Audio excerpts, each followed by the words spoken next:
تو نیوز میں مسالہ ڈالا جاتا تاکہ بکے، مگر یہ مسالہ جو ڈالا جاتا ہے، آپ دیکھیں میوزک کیسی ہوتی ہے، جب بریکنگ نیوز ہوتی ہے ہر چینل کی ایک میوزک ہوتی ہے جو آپ کو ایک دم سے ہلا کے رکھتی ہے، چونکا ایسے دیتی ہی ہے، اب آپ غور سے سنتے ہیں تو اس کے پیچھے ان کے اپنے اکنامیکل فائدے ہیں، نہ کرے تو پھر ان کا چینل کون دیکھے گا، ریٹنگ نہیں ملے گی تو اشتہار نہیں ملیں گے.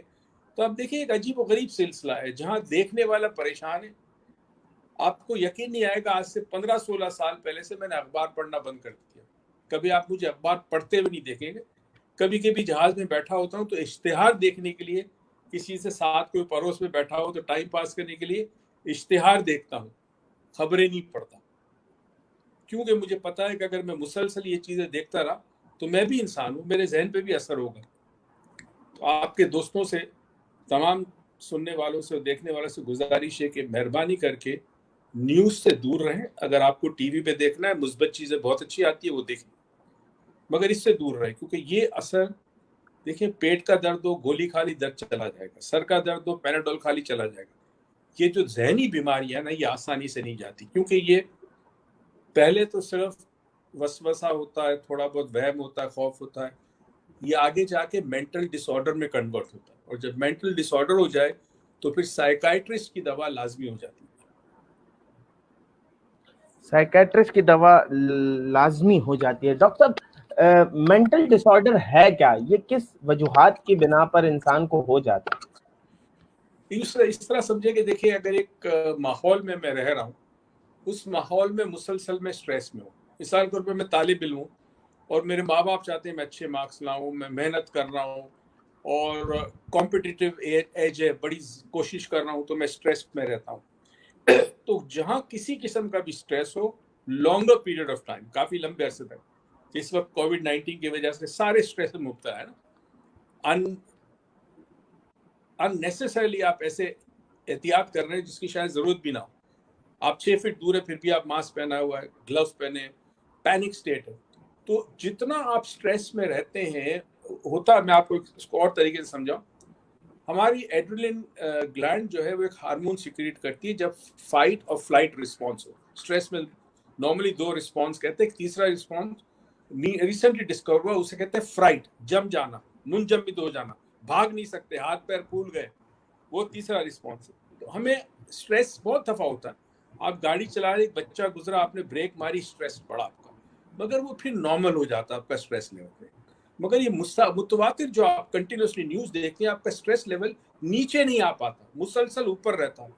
جب اوپر رہتا ہے تو برین میں 100 سے زیادہ کیمیکلز ہوتے ہیں، اس کو نیورو ٹرانسمیٹرز کہتے ہیں.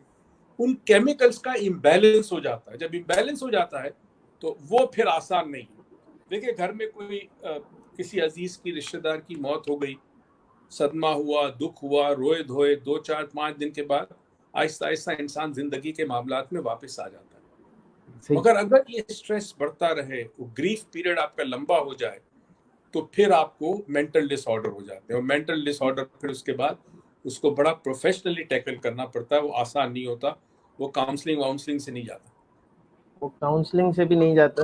ڈاکٹر صاحب، وہ کیا ٹیکنیک ہے جس سے اسٹریس سے بچا جائے؟ مطلب وہ کیا، ہمارے دیکھنے والے اور میرے کچھ دوستوں نے بھی مجھے پرسنلی یہ سجیسٹ کیا تھا کہ اسٹریس کا شکار تو ہیں کہیں نہ کہیں، وہ آپ والی بات، لیکن کیسی وہ ٹیکنیک ہے جسے یوز کر کے اس سے بچا جا سکے، اسے ختم کیا جا سکے، کم چند کیا چیزیں جائے؟ ہیں بیسکلی. ایک تو ریگولر گھر پہ بھی ایکسرسائز کی عادت ڈالیں. اگر 1 گھنٹہ آپ ایکسرسائز کرتے ہیں، چاہے وہ واک کیوں نہ ہو، تو آپ کے برین میں ایک ہارمون پیدا ہوتا ہے، اسے انڈورفین کہتے ہیں. وہ سٹریس کو بھی ختم کرتا ہے، آپ کو خوشی بھی محسوس ہوگی، اور آپ کے جسم میں درد ہے اس کو بھی کم کرتا ہے. انڈورفین کہتے ہیں اسے پلیجر ہارمون بھی کہتے ہیں. ایکسرسائز کریں. دوسرا یہ ہے کہ کچھ ایسی ایکٹیویٹی میں انوالو ہو جس میں آپ کو مزہ آئے، آپ انجوائے کریں. فار ایگزامپل، بچوں کے ساتھ کوئی گیم کھیلیں، کوئی مووی دیکھیں، کوئی کارٹون دیکھیں، کوئی اچھی کتاب پڑھیں، جس سے آپ کو لذت محسوس ہو، پلیجر محسوس ہو. پلیجر جب آپ کو ایکٹیویٹی کرتے ہیں تو پھر یہی پلیجر ہارمون پیدا ہوتے ہیں آپ کے اندر. بریدنگ ایکسرسائزز آپ کر سکتے ہیں. اس وقت آپ آن لائن پہ یوگا کے کچھ کورسز اویلیبل ہیں، ان کو گھر پہ کر کے کریں. سٹریس مینجمنٹ کے کوئی پروگرامز ہیں وہ کر لیں. تو ملٹیپل چیزیں آپ کرتے ہیں، کیونکہ سٹریس سے جان کبھی نہیں چھوٹ سکتی. اس لیے لفظ سٹریس کے ساتھ ہمیشہ مینجمنٹ آتا ہے، آپ کو مینج کرنا پڑتا ہے. فزیکل سٹریس ہوتا ہے، کوگنیٹو سٹریس ہوتا ہے، ایموشنل سٹریس ہوتا ہے، اسپرچل سٹریس ہوتا ہے. میں اپنے بھائی سے کہہ رہا تھا کل کہ میں نے اپنی زندگی میں ایسا رمضان نہیں دیکھا کہ جہاں پہ شام کو میں دیکھتا تھا افطاری میں رش لگتا تھا اور ایسا سنسان ہو گیا سب کچھ. وہ نمازیں مسجدیں آباد ہوتی تھی, مسجدوں میں لوگ نہیں ہے, تراویحوں میں لوگ نہیں ہے. تو ایسی میں نے اپنی زندگی میں ایسا کبھی نہیں دیکھا. خانہ کعبہ آپ کو پتا ہے کچھ دنوں کے لیے طواف بند ہو گیا تھا, مسجد نبوی بند ہو گئی تھی. تو اس میں کیا ہوتا ہے کہ سٹریس سے آپ بچ نہیں سکتے, سٹریس ہوگا ہی ہوگا. آپ نے سٹریس کو مینج کیسے کرنا ہے, تو مینج کرنے کے لیے کوئی ایسا کام جس سے آپ کو پلیجر ملے, خوشی ملے, تھرل ملے, ایکسائٹمنٹ ملے, وہ ضرور کریں. وہ سب سے بیسٹ ہے. دوائیوں سے زیادہ بہتر ہے. دوائیوں کی ضرورت اس وقت آتی ہے جب لیول بہت ہائی ہو جاتا ہے, اور پھر اس کے بعد آپ کو دوائیاں لینی پڑتی ہے. لیول بہت ہائی ہو جاتا ہے. ڈاکٹر صاحب, پی ٹی ایس ڈی اور او سی ڈی کیا ہے یہ؟ پی ٹی ایس ڈی جو ہے اسے کہتے ہیں post traumatic stress dis order. یہ ہوتا ہے کوئی واقعے کے کچھ عرصے کے بعد. جیسے امریکن افغانستان میں گئے, عراق میں گئے, اب دیکھیں اندر تو پھر بھی وہ انسان ہے نا. جب انہوں نے وہاں قتل و غارت کی اور جب واپس آئے تو اب ان کا ضمیر ان کو ملامت کرتا ہے, تو ان کو P T C S D ہو گیا. اسی طرح کوئی بہت بڑا سانحہ ہوا, ٹراما ہوا, اس وقت آپ اپنے اعصاب پر قابو پار کر اس سے گزر جاتے ہیں. کوئی ایکسیڈنٹ ہوتا ہے, کچھ ایسی چیز ہوتی ہے, کوئی قتل دیکھتے ہیں آپ, کچھ دنوں کے بعد یہ پوسٹ ٹرامیٹک ہے, یعنی ٹراما کے بعد ہوتا ہے یہ, اور یہ کنٹینیوسلی آپ کے تھاٹ میں چلتا رہتا ہے اور ایونچولی جا کے پھر آپ کی برین کیمسٹری کو بگاڑ دیتا ہے. او سی ڈی کہتے ہیں آبسیسو کمپلسیو ڈس آرڈر. اس کے آسان طریقہ یہ سمجھانے کا کہ وہم کی بیماری ہوتی ہے, اور کہتے ہیں حکیم لقمان کے پاس بھی وہم کا علاج نہیں تھا. ایک وہم ہوتا ہے جس میں ایک بات پر سوئی اٹک جاتی ہے کسی کی, جیسے بار بار ہاتھ دھونا, بار بار نہانا, چیزیں گندی ہے, نظر آتی ہے, ٹچ ہوتی ہے. اور یہ بھی بہت بری بیماری ہے کیونکہ اس کا علاج بھی آسانی سے نہیں ہوتا. اگر 40 سال سے زیادہ عمر ہے, 40 سال سے کم ہو تو پھر اس کا علاج ممکن ہے.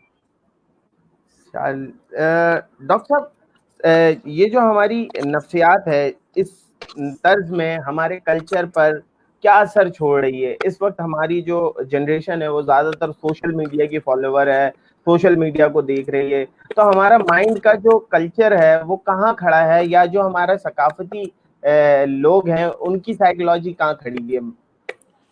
دیکھیں آپ کو ایک بات بڑی شاکنگ بتاؤں, ہم ویسے تھے پاکستانی انڈسپلنڈ قوم ہے. ہمارے پاس موبائل آتا ہے تو ہم اس کا میکسیمم یوٹیلائزیشن کرتے ہیں. یعنی جب کبھی کوئی چیز آپ کے پاس آتی ہے, چاہے وہ علم ہو یا گیجٹ ہو, اس کو رسپانسبلٹی کے ساتھ استعمال کرنا پڑتا ہے. ہر چیز کا ایک طریقہ کار ہوتا ہے. آپ کے سگنل ہیں روڈوں کے اوپر, کوئی نہیں سنتا, ریڈ پہ بھی جا رہے, ون پہ جا رہے, کوئی نہیں پوچھتا. ہم بہت ہی انڈسپلن قوم ہے, ہمیں کسی نے ڈسپلن نہیں کیا آج تک, اور یہ ڈسپلن ہمیں گھر سے نہیں ہوئے, تو ہم باہر بھی ویسے ہی ہیں. تو ہمارے معاشرے پہ جو ہمارا رویہ ہے یہ ہمارے معاشرے کو برباد کر رہا ہے, اور معاشرہ ہو چکا ہے برباد. مطلب اگر آپ 10 منٹ کے لیے کسی سگنل پہ کھڑے ہو جائیں, اگر آپ کو کسی قوم کی اخلاقیات دیکھنی ہو, اس کا وصف دیکھنا ہو, اس کی مینٹیلٹی دیکھنی ہو, تو آپ سگنل پہ کھڑے ہو کے 10 منٹ واچ کریں ٹریفک کو, آپ کو انداز ہو جائے گا قوم کیسی ہے. تو ہم وہ قوم ہے کہ ہم کھا کے کچرا اپنے گھر میں ڈالتے ہیں یا اپنے گھر سے باہر ڈالتے ہیں, اور ہم ایکسپیکٹ کرتے ہیں کہ کلین انوائرمنٹ ہم کو ملے, ہماری گلیاں صاف. نہیں ہو سکتی کیونکہ ہم وہ کام کر رہے ہیں جو ہمیں بتایا جانا چاہیے تھا کہ ہمیں یہ کام نہیں کرنا. ہم ڈنڈا والی قوم ہے, ہم صرف ڈنڈے سے سدھر سکتے ہیں. کوئی بھاشن, کوئی تقریر, کوئی موٹیویشن ہمارے کام میں نہیں آ گئی. میں آپ کو بڑی حقیقت پسندانہ بات کر رہا ہوں, ہمیں چاہیے ڈنڈا, اور ڈنڈا بھی سخت.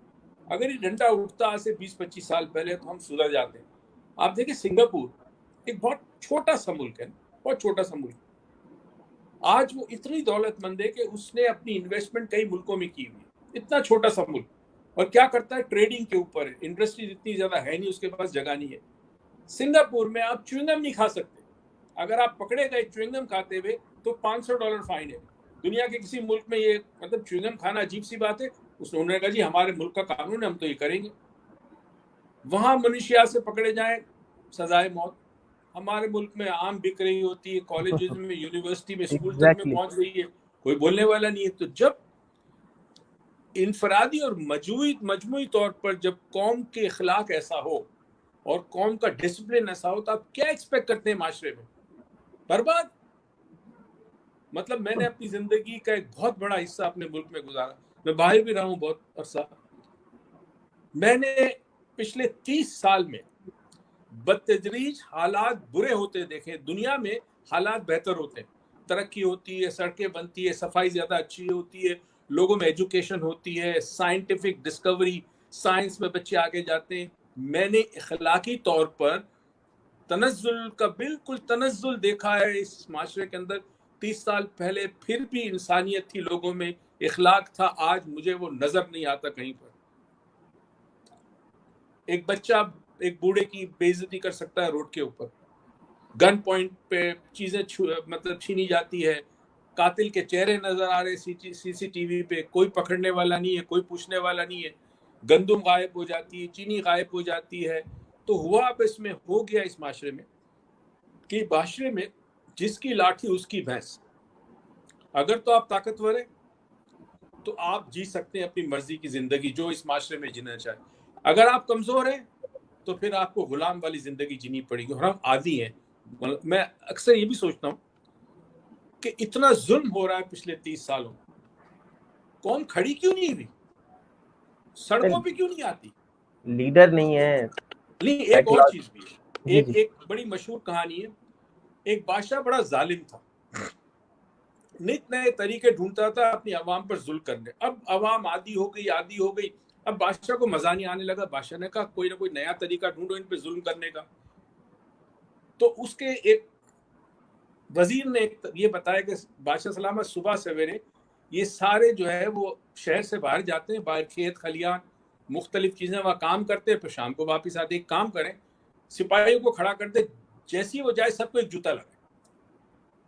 جی حکم شروع ہو گیا. سب کو روز صبح جاتے تھے ایک جوتا مارا جاتا تھا. اب بادشاہ انتظار کر رہا تھا کہ آئے دربار میں فریاد لے کر تو مجھے خوشی ہو. کوئی نہیں آیا. اب بادشاہ نے کہا کیا ہو گیا، یہ تو نہیں آ گیا. تو پھر ایک دوسرا حکم دیا کہ بھائی جاتے وقت بھی جوتا مارو، آتے وقت بھی جوتا مارو. اچھا، اب جو جوتے کھانے کے بعد بھی قوم بات نہ کرے، کوئی فریاد کرنے نہ آئے، چپ قوم. اب بادشاہ نے دیکھا اب تو مزہ نہیں آ رہا. اس نے سوچا ایک کام کرو، اب یوں کرو، جاتے وقت 2 مارو، آتے وقت 2 مارو. اب 2 جوتے لگنے کے بعد بھی بڑی عجیب سی بات کہ کوئی شکایت کرنے، کوئی فریاد کرنے، کوئی پروٹیسٹ کرنے نہیں آیا. آخر بادشاہ نے کچھ لوگوں کو سڑکوں سے پکڑ کے بلایا اپنے دربار میں. وہ کہا یہ بتاؤ کہ تمہیں جاتے وقت جو جوتے مارے جاتے، آتے وقت جو جوتے مارے جاتے، تو تم بولتے کیوں نہیں ہو؟ انہوں نے کہا جی ایک درخواست تو ہے ہماری آپ سے. اب بادشاہ خوش ہوا کہ ابھی یہ معاف کہیں بادشاہ معاف کر دو، جوتے مارنا بند کر دو. تو خوشی میں اس نے کہا کہ اچھا بتاؤ کیا چاہتے ہو. کہتا ہے بادشاہ سلامت آپ کے سپاہی کام ہے جوتے مارنے والے، زیادہ بڑھا دے تاکہ ہم جلدی سے باہر جائیں، جلدی سے اندر آئیں. یہ ہماری قوم کی حالت ہے. ہمیں 30 سال سے جوتے مارے جا رہے ہیں اور اب ہمارے اندر وہ جذبہ ہی نہیں رہا کہ ہم کھڑے ہو کر اپنے حقوق کے لیے لڑ سکیں. ختم ہو گئے. We are dead people. چلتے پھرتے ہیں مگر ہمارے میں زندگی ختم ہو گئی. ہم نے ناانصافیاں دیکھی، ہم چپ رہے. ہم نے بےایمانی دیکھی، چپ رہے. چور بازاری دیکھی، ملاوٹ دیکھی، ظلم دیکھا، چپ رہے. آہستہ آہستہ کیا ہو گیا کہ ہمارے اندر سے جو ایک اخلاقی جرت ہوتی ہے، بڑی امپورٹنٹ چیز ہے. اخلاقی جرت کا کسی مذہب سے تعلق نہیں ہے. ایگزیکٹلی سر. وہ ختم ہوگی. اخلاقی جو مورل کریج ختم ہو گیا، مورالٹی ختم ہو گئی آپ کی. تو اب آپ کیا کریں؟ بس دکھنے ہیں، افسوس کی بات ہے. ڈاکٹر صاحب دیکھیں، اگر ہم لیڈرز کو یا میرے جیسے ینگسٹرز پڑھتے بھی ہیں، یوتھ آرگنائزیشن سے جڑتے بھی ہیں، تو کوئی ایک ایسا سسٹم نہیں ہے آپ کو نہیں لگتا ہمارے ملک کے گرد جس نے سائیکولوجیکلی گھیرا تنگ کر دیا ہے ان تمام سوچوں پہ، جو کسی کو آتی بھی ہیں اور وہ بڑھنا بھی چاہتا ہے تو وہ کہیں نہ کہیں کسی نہ کسی پالیسی کا شکار ہو کے بیٹھ جاتا ہے؟ آپ کو نہیں لگتا؟ بالکل صحیح بات ہے. ویسٹڈ انٹرسٹ ہے. کیونکہ اگر آپ بیدار ہو گئے تو بہت سارے لوگوں کی حکمرانی ختم ہو جائے گی. ایگزیکٹلی لوگ دولت مند بن رہے راتوں رات، ختم ہو جائے گا.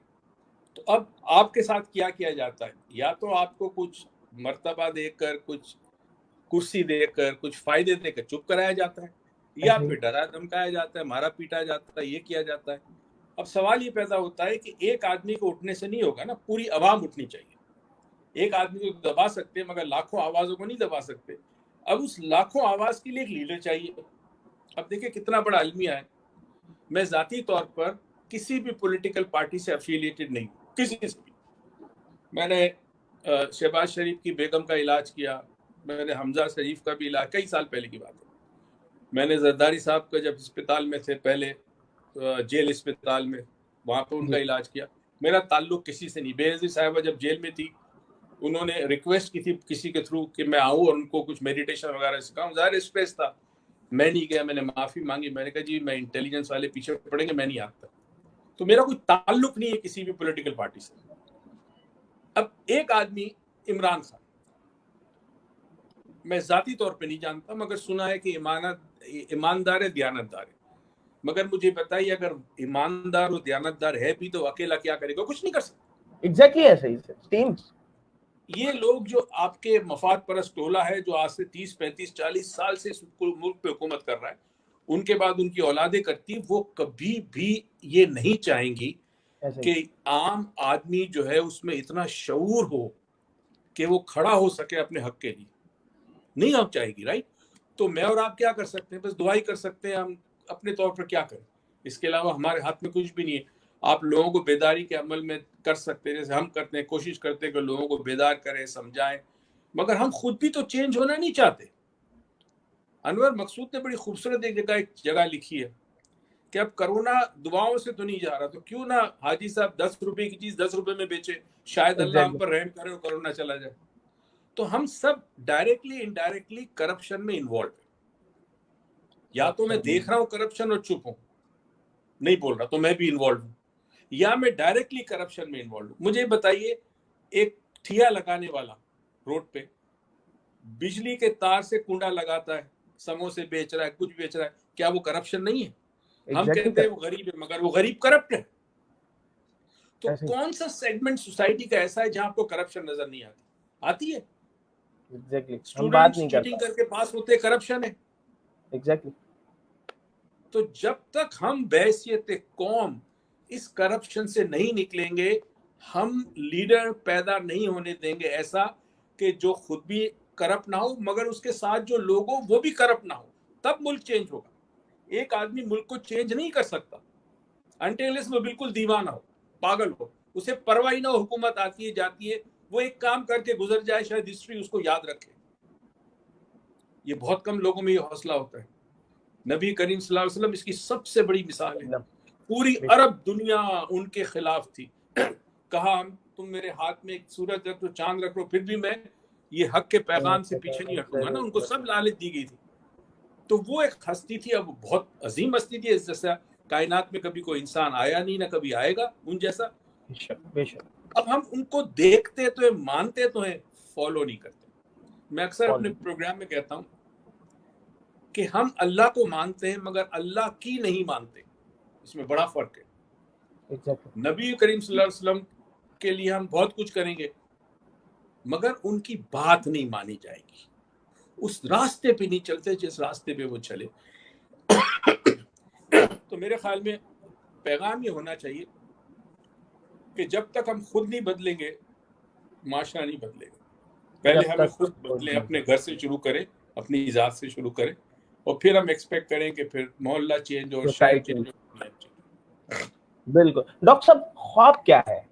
خواب اور آج کی آپ کی جب یہ پوسٹ وغیرہ سوشل میڈیا پہ تھی تو بہت سارے دوستوں کے میسیجز آئے, اور لٹرلی آج میں نے بھی ایک خواب دیکھا جو میرے ساتھ کبھی نہیں ہوا. مطلب مجھے خواب آتے ہیں لیکن میں کبھی چیخ مار کر نہیں اٹھا, اور میں نے خواب میں کچھ اپنے دوست دیکھے, کولیگز دیکھے, اور ایک عجیب و غریب سی شخصیت دیکھی جس سے کے سامنے مطلب چیخ مار کے میری آنکھ کھل گئی. تو یہ خواب کا آنا کیا ہے؟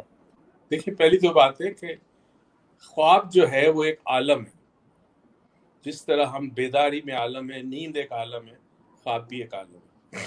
اس عالم میں جو اکثر خواب آتے ہیں وہ ترجمانی کرتے ہیں آپ کی زندگی میں خوف, وہم, ڈر, ناکامی, مایوسی, حسرت, پچھتاوے. یہ سب چیزیں آپ کے تحت شعور میں موجود ہوتی ہے اور یہ خواب کی شکل میں آتی ہے. کبھی کبھی کچھ لوگوں کو سچے خواب آتے ہیں, اس کو الہام کہتے ہیں. الہام وہ معلومات ہے جو اللہ کی طرف سے آپ کے قلب پہ, دل پہ ڈائریکٹلی آ جائے. اس کو الہام کہتے ہیں، وہ آ جاتی ہے لوگوں کو۔ اب اس کا سائنٹیفک یہ ایکسپلینیشن یہ ہے کہ ہر لمحے اسپیس میں براڈ کاسٹ ہو رہی ہے، جیسے وائی فائی ہے، جی جی کائنات کا ایک وائی فائی جو کنٹینیوسلی براڈ کاسٹ کر رہا ہے۔ کبھی کبھی خواب میں ہماری برین کی فریکوینسی ایک خاص لیول پہ جاتی ہے، ہر خواب میں نہیں، کبھی کبھی دوران خواب ایک خاص فریکوینسی پہ نیچے جاتی ہے۔ وہ فریکوینسی وہی ہے جو براڈ کاسٹ کی فریکوینسی سائنٹیفک ٹرمز میں۔ جب دونوں فریکوینسی ایک ہوتی ہے تو اس براڈ کاسٹ کی کچھ چیزیں آپ کو حالت خواب میں آ جاتی ہے، جو کہ سچا خواب جس کو ہم کہتے ہیں، جو 2 دن بعد، 3 دن بعد، 4 دن بعد سچ ہو جاتا ہے، ٹھیک ہے۔ تو کچھ لوگوں کو سچے خواب بھی آتے ہیں۔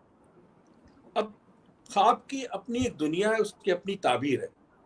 ہر خواب سچا نہیں ہوتا، ضروری نہیں صحیح ہو۔ اگر اس وقت آپ دیکھا جائے زیادہ تر پاکستان میں لوگ جو خواب دیکھ رہے ہیں وہ اسی قسم کے جو آپ دیکھ رہے ہیں۔ اس کے پیچھے کیا محرکات ہیں؟ کرونا کا ڈر، خوف، کسی کو سانپ نظر آ رہا ہے زیادہ، کسی کو چھپکلی، کسی کو موت نظر آ رہی ہے۔ یہ تمام چیزیں اس لیے آتی ہیں کہ خوف ہے۔ اب کبھی کبھی یہ بھی ہوتا ہے کہ جن کی اموات ہونی ہو ان کو اپنے خواب میں وہ افراد جو چلے گئے دنیا سے وہ نظر آتے ہیں، وہ ایک طرح سے کنیکشن ہونا شروع ہوتا ہے، جانے کی تیاری ہوتی ہے، اور جو جا چکے ہیں ان کے ساتھ آپ کا ایک کنیکشن بنتا ہے، وہ بھی خواب میں بنتا ہے۔ تو خواب میں نے کہا ایک عالم ہے، اس کو آپ درگزر نہیں کر سکتے، کوئی مذاق نہیں ہے، بہت ڈیپتھ ہے اس کے اندر۔ اور میں نے اس پہ بہت سالوں پہلے جیو پہ کئی پروگرام خواب کے نام سے کیے میں نے، اور ہمارے یہاں ہر خواب کی تعبیر پوچھنے لوگ بیٹھ جاتے ہیں، پلس خواب کے ذریعے آپ کو اگر استخارہ کرتے ہیں تو اس کا جواب بھی ملتا ہے، یعنی اللہ رہنمائی کرتا ہے آپ کی خواب کے ذریعے۔ پھر کچھ لوگوں کو خواب میں نبی کریم صلی اللہ علیہ وسلم کی زیارت نصیب ہوتی ہے، بے تو شک۔ وہ چونکہ رحمت للعالمین ہے تو خواب بھی ایک عالم ہے، اس وجہ سے وہ خواب میں آ سکتے ہیں آپ کے، اسی لیے میں نے کہا تھا خواب بھی ایک عالم ہے۔ تو بڑی انٹرسٹنگ تھیوری ہے، اب اس پہ بہت ساری چیزیں ہیں، ریسرچ ہے۔ میں نے بھی بند کر دیا تعبیریں بتانا، کیونکہ لوگوں نے مجھے پریشان کر دیا، میرے پاس صحیح۔ وقت نہیں ہوتا کہ میں تعبیریں بتاتا پھروں، پھر میرے اپنے پروگرامز چل رہے ہوتے ہیں لائیو، تو بہت ساری مصروفیت ہے، مگر یس ایک فیسینیٹنگ ٹاپک ہے یہ۔ ٹھیک۔ ڈاکٹر صاحب کتنے قسم کے مائنڈز ہوتے ہیں، مطلب active mind, inactive mind, اس کی کتنی مثالیں، اور ہم کیسے جج آؤٹ کر سکتے ہیں ایک اسٹوڈنٹ یہ ایکٹیو ہے، یہ ایکٹیو نہیں ہے، یا یہ ایک انسان ایکٹیو ہے، یہ پرو ایکٹیو ہے؟